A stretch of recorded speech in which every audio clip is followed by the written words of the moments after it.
Actually po, bukas ko pa po balak i-record ito. Pero since basa pa po ang aking buhok at hindi pa po ako masyadong inaantok naman dahil kaliligo-ligo ko nga lang po naman. Ano po. So sabi ko, I decided na i-record ko na at nang masabi ko yung habang fresh yung mga yung mga ni-reveal sa akin at actually, ito po kasi ay parang lesson tungkol sa dalawang saksi, yung two witnesses. Ibibigay ko lang po sa inyo yung tinatawag na views regarding these two witnesses, no? Actually, sa pagsasaliksik at pag-aaral ko na rin po, no, meron pong 4 na main views ito. Okay, ibibigay ko na po yung pinaka-popular na view. Okay? Ang dalawang saksi, the two witnesses, would be Elijah and Moses. Okay, Elijah and Moses. Bakit? Dahil sino ba yung nag-appear na kasama ng Panginoong Jesus doon sa bundok ng Tabor? Hindi po ba si Moises at saka si Elias? Sila pong dalawa, hindi po ba? Actually, nag-uusap-usap po silang tatlo tungkol sa magiging kamatayan ng Panginoong Jesus sa cross during that time dahil hindi pa nangyayari noon. Natatandaan niyo po yon, yung nag-transfigurate ang Panginoon sa harap ng kanyang mga disciples. And then natakot si Peter, di ba? Natakot sila. Sabi nga ni Pedro, Panginoon, kung ibig po ninyo, gagawa po ko ng 3 kubol. One for you, another for Moses, and another for Elijah. So, doon pa lang po, malakas na po yung argument talaga na yung dalawang saksi talaga ay si Elias at saka si Moises. Another reason, dahil yung gawain po hindi po ba? At si Moises, nagre-represent siya ng law, while Elijah represents the prophets. Perfect na perfect po talaga. Ano po? Tsaka yung gawain ng ginawa ni Moises na dugo, yung ilog, ito po ay meron din pong parallel na gagawin nung isa dun sa two witnesses pagdating ng Great Tribulation.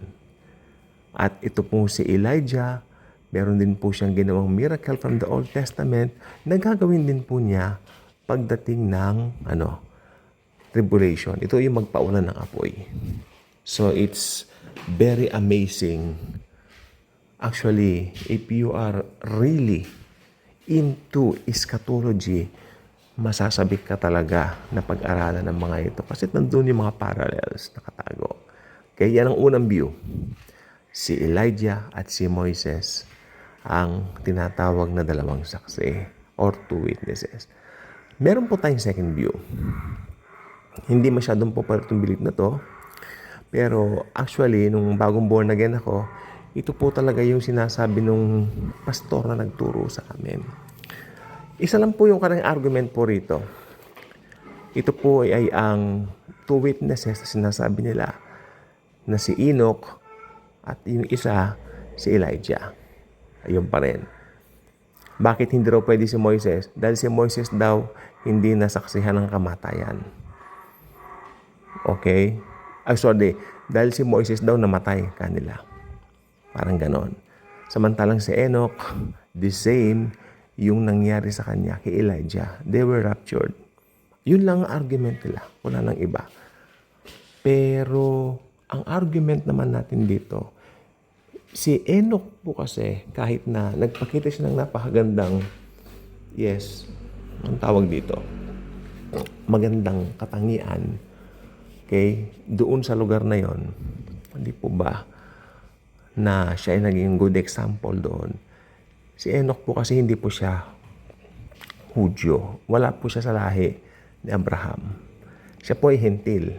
Okay? So, maliwanag po kasi yung mga gawain ng two witnesses, talagang pang-Hudyo po talaga. So, ayan po ang argument natin dito sa pangalawa na tinatawag na ang dalawang saksi daw ay si Elijah at si Enoch. Okay? Pangatlo na view. Ito raw pong dalawang saksi ay lalabas pa lang daw po sa future. Medyo mababaw po yung argument dito. Ang pinakadahilan lang nila is bawat generation daw, ang Panginoon daw ay nagpo-produce ng mga tao na pwede niyang gamitin, which is true. Okay, hindi ko ina-underestimate ang Panginoong Jesus diyan. Natural, kaya po niya. Pero ang argument kasi dito, talagang yung mga gawain talaga doon sa gagawin sa Great Tribulation ng dalawang saksi ay talagang nakaparallel doon sa mga ginawa ni Elijah at ni Moises. Di po ba? O pang-apat na view na sinasabi po nila, mga Kristiyano raw po na sumisimbolo sa olive tree at saka doon sa oil. Well, hindi ko po alam ang pinakadahilan nila kung paano nila sinabi yan. In-spiritualize po nilang masyado. May mga tao pong sa panagbasa ng Bible, nililiteral nila, yung mga hindi pa kaliteral-literal. At ini-spiritualize naman nila yung mga literal. I mean, di ba?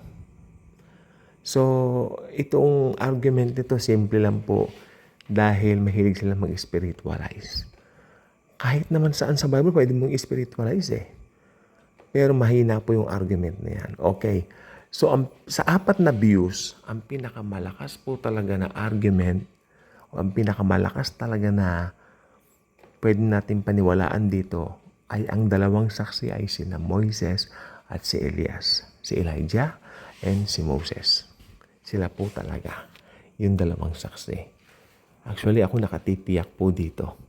Kasi ganyan po talaga eh. Kung merong mga hindi tiyak dito sa may mga ibibigay naman ng mga views regarding that. Isa-isahin mong aralin. Tulad po ng eschatology dun sa pre-trib, mid-trib, post-trib.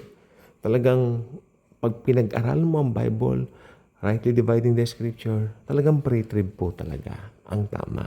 So yun, sana wag naman po kayong magagalit kung medyo kaiba yung view po ninyo. I'd rather challenge all of you na nakapakinig dito na i-check na lang po natin.